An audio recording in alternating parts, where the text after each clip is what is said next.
Yes, kumusta?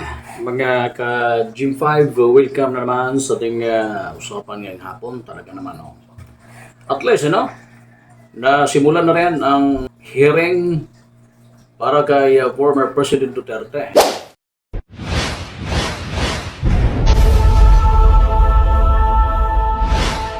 Napakaraming mga pinapakitang opinion, iba't ibang mga reaksyon ng ating mga kababayan. Natural, no?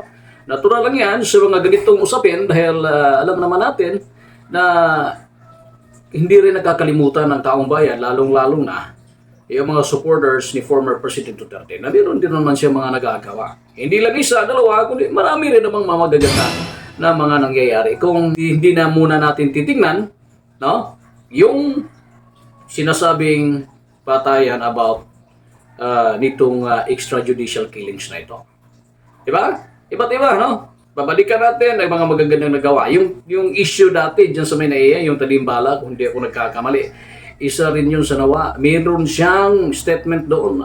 Meron siya panawagan sa mga mananakay na pupunta at tadaan dyan sa airport. Kapag mga ganong mga pangyayari, huwag kayong mahiya. Mag-ingay kayo, videohan nyo. Kung, di ba, yun yung mga isa sa mga ikinasaya ng ating mga Pilipino. Yung mga suportan niya, yung kanyang pagmamahal, yung kanyang katapangan na dipinsahan ng ating mga OFWs. Di ba? Yung validity ng ating driver's license, passport, sweldo ng ating mga made in uniform na kung saan umangat, tinaasan, at iba pa. At kung matatandaan natin, kung ano yung mga mang-aring maganap at mangyari at kung ano yung maging resulta sa mga kaganapan noong kanyang administrasyon, lalong-lalo na sa war on drugs, pinangako na niya yun sa ating mga kapulisan na siya ang mananagot. Hindi siya nagkamali, ito na ngayon. Ito na nga yun. No? Ito na nga yun. Hindi nagkakamali. Walang pagkakamali. Dumating ng panahon, hindi siya tumakbo, hindi niya tinakbuhan ang warrant of arrest na dala-dala ng ating mga kapulisan matapos ang Interpol ay nanghingi na ng tulong. Kaya ang CIDG, PNP, NBI at kung ano-ano pa ng mga ahensya ng gobyerno pag-serve ng ICC warrant ay hindi nahihirapan tuntunin at hindi nahihirapan dahil walang sign of refusal, walang paglalayas gaya ng iba, kundi hinarap yan ang taos-puso itong arrest warrant ito. Ay, ito na nga, no? Dumating ang punto, doon na, dinala na sa Netherlands at umarap na sa hearing ng ICC at ito ang simula ng lahat. Kasi ngayon, ano pa naman siya, no? Inosente. Sana naman ay maintindihan ng taong bayan at hindi mag-react sa sinabi nating inosente kasi talaga namang inosente pa kung sino, kahit sino, no? Kahit sino na suspect, dahil suspect pa siya. Wala, kaya na may trial eh. Dahil sa trial na yan, meaning sa hearing na yan, nangangahulugan na dipinsahan at dinggin pa kung ano ang kanyang panglaban na sagot sa mga katanungan at ebidensya na nandyan, hawak ngayon ng taga-International Criminal Court. Diba? Kaya ito, abangan natin kung ano ang magiging resulta. No? Alam naman natin kung ano yung nagiging first hearing niya, no? Na nangyari kagabi. Medyo hindi maganda yung timplada, no? Mukhang iba yung boses ni former President Duterte doon. Iwan natin kung meron ba talaga siya problema sa katawan, sa edad ba naman na 80 years old, 79 or 80, no? At nervous o kung ano-ano pa, pero itong pagsama niya ay isang katapangan na para matupad ang kanyang pangako sa taong bayan na kung ano man ang magiging resulta ditong ICC investigation na ito ay haharapin niya. Diba? Kaya ito ngayon, kaso nga lang doon, nagpaabot si Salvador Melchadilla, no? Ang nagpaabot si Attorney Melchadilla. Di ba, abogado niya yun yung nagiging lawyer na kung saan ay sumama sa kanya dahil hindi nagkaroon ng pagkakataon na nakasama si Vice President Sara Duterte dahil wala pa nga yan noon eh. Hindi pa dumating sa Maynila nung hinuli si former President Duterte. Pangalawa, di ba mayroong paninindigan ng PNP doon na hindi pa papasukin si Sara.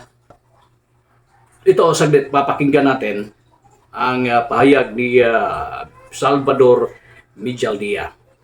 State party to the ICC and has no obligation to cooperate with the court.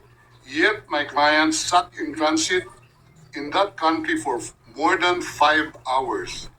I invite the registry's representative to present today in court to explain to the judges exactly how they believe this transfer was anything other than a gross abuse of process.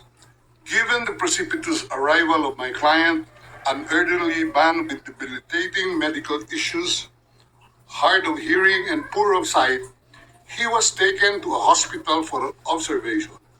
Only this morning have I met him for the first time with less than an hour to discuss legal issues.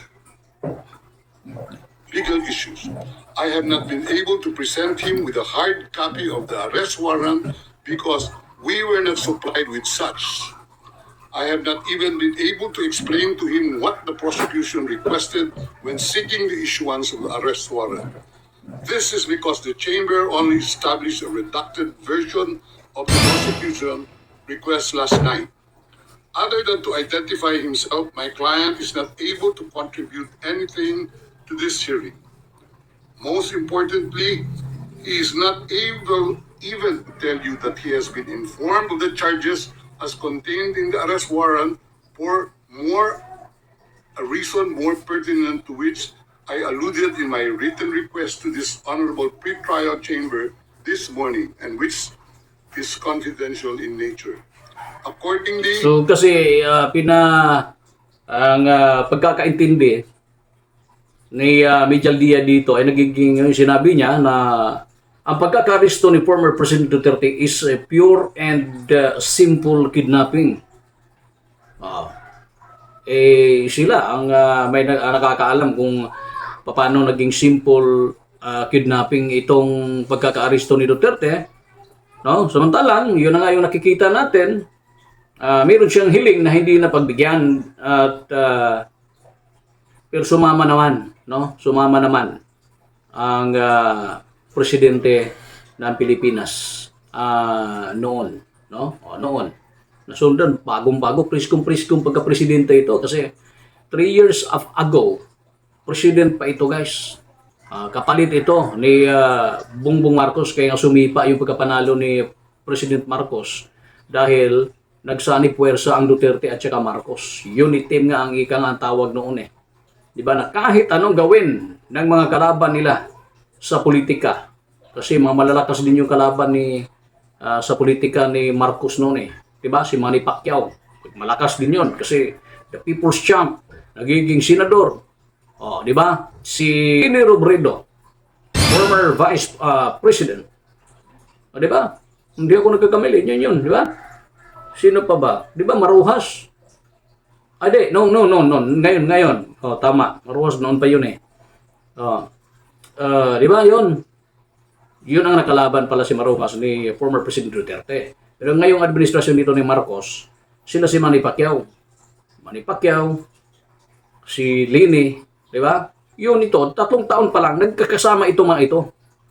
At walang presidente na hindi rin mabago ang kasaysayan na nagpapalibing sa tatay ni ni President Marcos, na yung former president na si Marcos sa libingan ng mga bayani, di ba?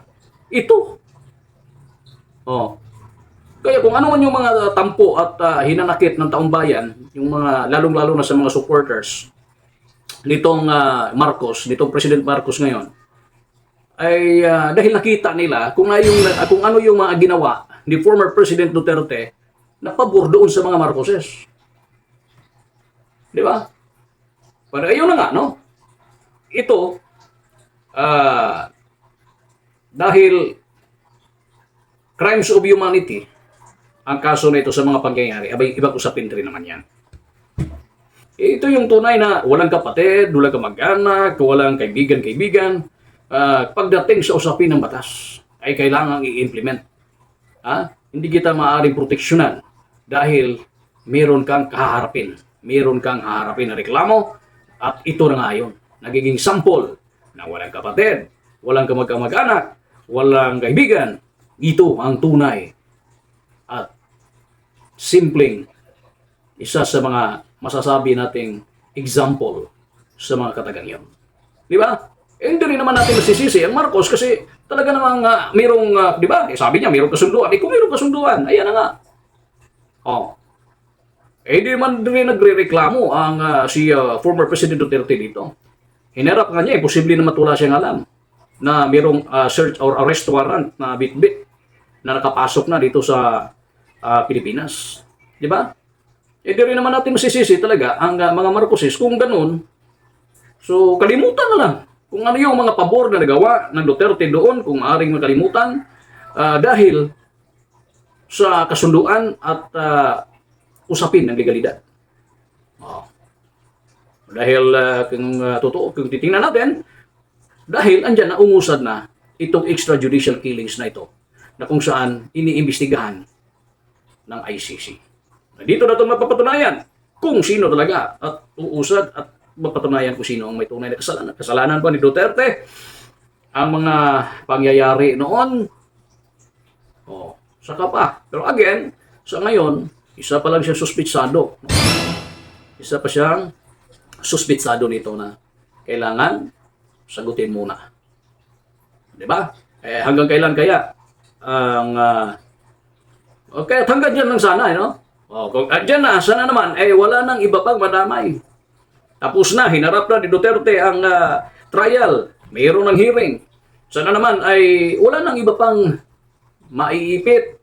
Dahil naniniwala tayo na ayaw nga ng Administrasyon Marcos ang mga krimen against humanity. Kasi sumuporta nga siya nitong arrest warrant ng ICC. Sana naman, ngayong administrasyon na ito, mas makikita pa ng taong bayan na talagang lumiliit ang mga kriminalidad against sa karapatang pantao. Kaya naniniwala tayo dyan na sisikapin ng Administrasyon Marcos na mawala o mas lalong mawala ang mga pang-aabuso at pagtapak sa karapatang pantao, violation against human rights. Naniniwala tayo dyan. Kasi ngayon, sinusuportahan nga natin yung isang krimen na umano, suspect na pagbintangan na itong mga pangyayari sa kanyang administrasyon, itong administrasyon before ni President Duterte ay crimes against humanity, itong mga kamatay sa mga adik. Marami, di ba? Ang mga PNP rin naman ang may dyan, di ba? At hindi maigpagkakaila. Pakinggan, tingnan nyo sa mga paligid-ligid, sino at ano ang isinisigaw ng taong bayan. Di ba?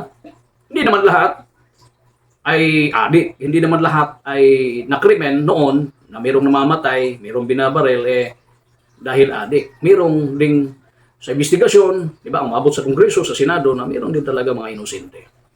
At ito na nga, no? Unfair sa mga biktima. Ito na nga ang pinaka lahat. Ito na nga yun. Ang hinarap ni Duterte kung ano talaga ang reklamo laban sa kanya. No? Iintayin na lang natin. Wala na tayong pag-uusapan. Iintayin na lang natin kung anong magiging resulta nito. Andiyan na No? Andiyan na. Iintayin na lang natin kung ano ang magiging resulta nitong hearing na ito. At itong kay Bato at kay sino ba yan? Senator Bato, kay Albayalde. Meron pa bang isa?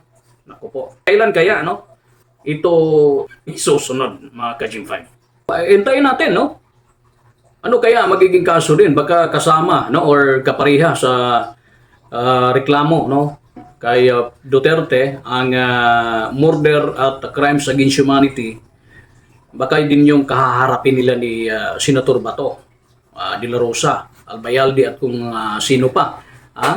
Pero tumakbo na nga sa Senado itong si Bato de la Rosa na kasi hindi naman maganda pag nag-hearing ka dyan. Anytime, baka may biglang sasalubong sa iyo na arrest warrant at tapos merong session, hindi kaya nakakahiya na hinuli ang siyang mambabatas dahil din sa isang batas na kung saan ay huhulihin siya, isang arrest warrant na manghuhuli sa kanya, hindi kaya maganda ang epekto nito sa Pilipinas na huhulihin habang merong sesyon ng isang mambabatas na merong arrest warrant? Isang katanungan na kung saan ay posibleng mangyayari dahil masiguro na siguro na nandyan Ito nga kay Duterte, di ba siniguro talaga na paglapad ng aeroplan, di man lang hinintay na makauwi. Pag nandyan pag nandyan ang target, kahit saan yan, abay, kung saan mas madali at siguradong mahuli, ito ay talagang dyan nila isa-serve. Yan na naman. Kaysa maghahanap at magpakahirap ka pa. Ito, ngayon kay Bato at saka mga kasamahan niya, kasi wala pa Aabot kaya ito ng ngayon, March, April, May. Busy pa ngayon ang ICC. Paano kaya? Kung sunod-sunurin nila yan, di magiging panibagong international issue na naman ito. So kung hearing ngayon, hearing bukas hindi naman siguro pahirap yun, no? Pero malamang hindi magtatagal ito, no? Kasi nandiyan na nga pare-pareho sila. Kaya nandiyan na nga yung kay Duterte, no? Kaya abangan na lang natin guys kung ano yung magiging epekto nito, ano ang magiging resulta nito, pakikinggan natin ang hearing, no? Kasi kung babalikan natin yung hearing kay Duterte kagabi, kawaawa talaga ang dating. Hindi ko alam kung kasi ang sinabi ng iba papaawa effect, no? Sa edad niya, para sa akin, kung gagawin niya yon, sa kanya din yon. Pero para sa akin, no, mukhang hindi kasi sa edad niya, posibleng yung boses niya na iba. At saka, ito na nga, dinala na nga doon sa hospital para sa check-up, no, as pagsunod doon sa tinatawag nating constitutional rights ng bawat arrested person na kung saan ay bago dadalhin sa korte, bago dadalhin sa kung saan siya i-detain, bago haharap sa hearing, kailangan masiguro muna yung kanyang seguridad, lalong-lalo na sa health. At ito na ngayon, yung hinahanap ni Mijal Dia kasi nung pinuntahan niya sa nitong tinatawag na detention facility, wala doon. Pero after nung pronouncement niya, ay nagpahayag naman nagbigay naman ng statement ang ICC at sinabing nandyan sa kanila pero andon dinala nila sa hospital as SOP, no, sa bawat isa. Kaya abangan natin ang atin dito sana na maging tahimik Alam natin, naiintindihan natin na mayroong mga supporters talaga ang Duterte. Hindi na basta-basta supporter yan. Marami yan kasi former president, vice president ang anak, mayor yung anak, may congressman yung isa. Kaya hindi basta-basta supporters yan. Ang atin dito ay magiging tahimik at mapayapa ang lahat. Pagdarasal natin, nalilitaw ang katotohanan. Pagdarasal natin ang magiging tahimik at mapayapa ang ating bansa. Lalo-lalo na malapit na ang eleksyon. Diba? Sana naman ay hindi ito ang paraan at hindi ito ang rason nito pagkaka-aristo ni former president para mas lalong magkawatak-watak ang buong Pilipino. Mananatili ang karapatan ng bawat isa na kung saan yan ay nais proteksyonan nitong administrasyong ito. Sana naman ay mas lalong magkakaroon ng progresibong bayan, bansa, progresibong bansa in spite sa kahirapan at lalong pagmahal ng mga bilihin sa ating bansa. Alam natin na hindi pa huli ang lahat. Sana naman ay mas lalong maging aktibo pa ang ating pamahalaan sa pagtugon ng unang prioridad sa ating bayan, sa ating bansa at sa buong Pilipinas. Abangan natin ang magkaragdagang mga pangyayari at kaganapan. Hanggang sa muli, ito po ang Jim 5 TV. Maraming salamat at mabuhay ang buong Pilipinas.